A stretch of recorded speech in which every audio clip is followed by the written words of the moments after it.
আচ্ছা, একটা কথা বলছি, সেটা হলো যে বিয়ের প্রথম বছর তো আমার দোল।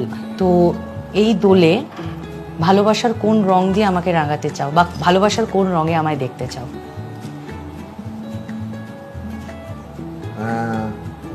লাল। বাল। তো হ্যালো গাইস, কেমন আছো সবাই? আশা করি সবাই আছো ভালো। তো গাইস, তোমরা টাইটেল আর থাম্বনেল দেখে বুঝতেই পেরে গেছো যে আজ আমরা কাদের নিয়ে কথা বলবো। আজ আমরা কথা বলবো কাঞ্চন দা আর সিময়িদিকে নিয়ে। তো গাইস, চলো বেশি টাইম নষ্ট না করে ভিডিও শুরু করা যাক।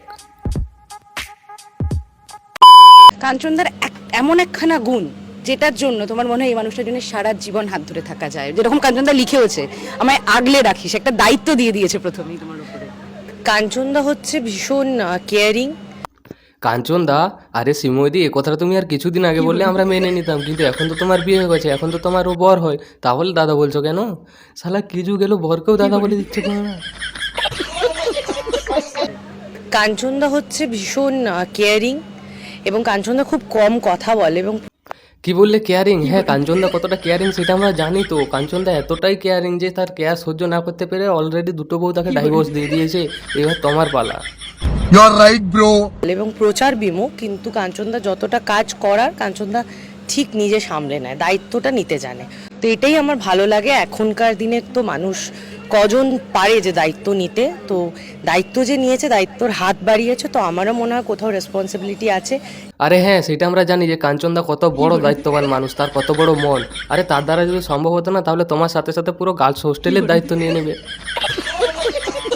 আমাকে এই প্রশ্নটা অনেকে করেছে যে তুমি একটা ডিভোর্সি মানুষকে বিয়ে করলে কেন? হ্যাঁ, তা ঠিকই তো প্রশ্ন করেছে। পৃথিবীতে কি সিঙ্গেল ছেলের অভাব ছিল? কেন?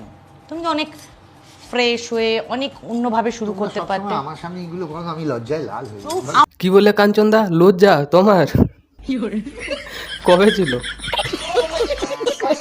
আমার কাছে একটা উত্তর খুব ক্লিয়ার, যে মানুষটা ডিভোর্স হয়, দেখবে কোনো না কোনো কারণে তো হয়, দুজনেরই দোষ থাকে, এক হাতে তালি বাজে না। দেখছি, এই তো বাজছে। যে মানুষটা ডিভোর্স হয়, দেখবে কোনো না কোনো কারণে তো হয়, দুজনেরই দোষ থাকে, এক হাতে তালি বাজে না। এবং সেই ডিভোর্সগুলো থেকে সে যে আঘাতটা পায়। আরে দিদি, ডিভোর্সিকে বিয়ে করা ডিভোর্স করিয়ে বিয়ে করার মধ্যে অনেকটা পার্থক্য আছে। আর কি বললে সমস্যা? আরে দিদি, স্বামী স্ত্রীর মধ্যে সমস্যা হলে সেটা ঠিকই সলভ হয়ে যায়, কিন্তু কারোর মধ্যে যদি ছুকছুকানি পায় থাকে না, সেটা সলভ হয় না কোনোদিনও। আরে নিউজ রিপোর্টারদেরও বলি, দাদা পৃথিবীতে এই রেপ হচ্ছে, মার্ডার হচ্ছে, তারপরে চুরি হচ্ছে, ডাকাতি হচ্ছে, আরে সেগুলোকে দেখাও। তা নয় কাঞ্চনদাকে দেখাচ্ছে। এই কেউ মানে মেডে নিয়ে এসে দেশের ভালো কাজ করছে, আরে তাদেরকে দেখাবে কোথায়? না, কাঞ্চনদা। মানে টিআরপির জন্য এতটাও নিচে নামতে পারে মিডিয়া, আমি জানতাম না, সিরিয়াসলি। দোষ থাকে, এক হাতে তালি বাজে না। এবং সেই ডিভোর্সগুলো থেকে সে যে আঘাতটা পায়, বা যে আঘাত, যে ভুলের জন্য সম্পর্কটা ভেঙেছে, সেই কারণে সে না, দেখবে যতটা না ম্যাচিওর, তার এক ধাপ ম্যাচিওরিটি অনেক বেশি লেভেল হাই হয়ে যায়। ডিভোর্সি মানুষের সাথে থাকার সুবিধা একটাই, তার আন্ডারস্ট্যান্ডিং লেভেলটা অনেকটা বেড়ে যায়। সে চাইবে যখন তোমার একবার হোক, দুবার হোক, তিনবার হোক, সম্পর্কটা ভেঙে যাচ্ছে, তখন সে আরো বেশি আগলানোর চেষ্টা করবে। বলছি দিদি, 56 বছর বয়স হতে গেল, সে এখনো ম্যাচুয়ার হয়নি। মানে কোনটা করা চলবে আর কোনটা করা চলবে না, কোনটা ঠিক কোনটা বেঠিক, সে এখনো জানে না। মানে আমরাই বোকা চোদা যে 20 বছর বয়সে আমরা ম্যাচুয়ার হয়ে গেছি। কাঞ্চনদার থেকে বেশি, অন্য দিক থেকে বলছি না, কাঞ্চনদার থেকে বেশি ম্যাচুয়ার হয়ে গেছি, যে কোনটা করা চলবে কোনটা করা চলবে না সেটা অন্তত জানি। আর কাঞ্চনদা 56 বছর বয়স হয়ে গেলে সে এখনো ম্যাচুয়ার হয়নি। এবার কি ম্যাচুয়ার শ্মশানে গিয়ে হবে?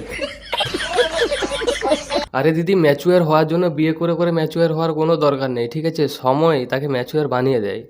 আর এই মানে কি বলবো, এরকম করে যদি ম্যাচুয়ার হওয়া যায়, তাহলে আমিও হতে যাই ম্যাচুয়ার। আর দিদি, সব থেকে বড় কথা, তোমার কথাবার্তা শুনে মনে হচ্ছে কাঞ্চনদার থেকে বেশি আনম্যাচুয়ার তুমি। আচ্ছা, একটা কথা বলছি, সেটা হলো যে বিয়ের প্রথম বছর তো আমার দোল। তো এই দোলে ভালোবাসার কোন রং দিয়ে আমাকে রাঙাতে চাও, বা ভালোবাসার কোন রঙে আমায় দেখতে চাও? আরে শ্রীময়দি, অলরেডি কাঞ্চনদা তোমাকে তার সাদা রং দিয়ে রাঙিয়ে দিয়েছে। समझ रहे हो समझ रहे हो आप তো গাইস, আমরা ছোটোবেলায় যখন কাঞ্চনদাকে দেখতাম আর ভাবতাম যে শালা এই ম্যানটা মোটা হচ্ছে না কেন, রিজনটা কি বুঝতেই পারতাম না, কিন্তু এখন বড় হয়ে বুঝতে পারছি কেন মোটা হচ্ছে না, রিজনটা কি। ওকে, সেই ভালোবাসা, সাত জন্ম, এসব কোনো কিছুই না। আরে প্রসেনজিৎ তার শ্রাবন্তীর রেকর্ড ভাঙতে চাইছে, আরে অ্যাক্টিংয়ে তো বুম্বাদার রেকর্ড ভাঙতে পারেনি, তাই বিয়ে করে রেকর্ড ভাঙার চেষ্টা করছে। আচ্ছা, একটা কথা বলছি, সেটা হলো যে বিয়ের প্রথম বছর তো আমার দোল। তো এই দোলে ভালোবাসার কোন রং দিয়ে আমাকে রাগাতে চাও বা ভালোবাসার কোন রঙে আমায় দেখতে চাও? লাল। কিভাবে? লাল রংটা যেহেতু সিঁদুরের রং, বিয়ের রং, তাই সেটা দিয়ে দেখতে চাই। আর গালে সবুজ। বলছি কাঞ্চনদা, এটা একটু বেশি ন্যাকামো হয়ে যাচ্ছে না? না মানে তুমি সিনেমাতে কমেডি করতে করতে কমেডিটাকে এতটাই সিরিয়াসলি নিয়ে নিয়েছো যে তুমি তোমার নিজের রিয়েল লাইফেও কমেডি করছো এখনো। আর কি বলে লাল রংটা সিঁদুরের রং তাই তুমি মাখাতে যাও? আরে দাদা, সিঁদুরটাকে কোনোদিনও সিরিয়াসলি নিয়েছিলে? আরে সিঁদুরটাকে তো তোমার এখনো আবির মনে হয়, যার কারণে তুমি সবাইকে পরিয়ে পরিয়ে বেড়াচ্ছ। আর তুমি এই বিয়ে করা ডিভোর্স দেওয়ার খেলাটাকে এতটাই সিরিয়াসলি নিয়ে নেবে বলে ভাবতে পারিনি। দেখো তুমি এতটাই সিরিয়াসলি নিয়েছো যে তোমার এই 3 নম্বর বিয়েটাও ডাইভোর্স অব্দি চলে গেছে। তাহলে ডিভোর্স হয়ে গেল? বিয়ের মাস কাটেনি, কোন ভুলে কাঞ্চনকে হুমকি শ্রীময়ী? কাঞ্চন শ্রীময়ী ডিভোর্স, টিকলো না তৃতীয় বিয়ে। এই মহিলার জন্যই ডিভোর্স কাঞ্চন শ্রীময়ী, সবে মাত্র বিয়ে করেছেন তারা। দেখো কাঞ্চনদা, আমি তোমার থেকে অনেক ছোট, তাও তোমাকে আমি একটা কথা বলছি, জানি তোমার দ্বারা হবে না, তাও তোমাকে বলছি, যদি পারো তাহলে একজনের সাথে মানিয়ে গুছিয়ে থাকো, জীবনটা অনেক সুন্দর হবে। আরে 12 দুয়ারে তো কারা মুখ মারে তুমি ভালো করেই জানো।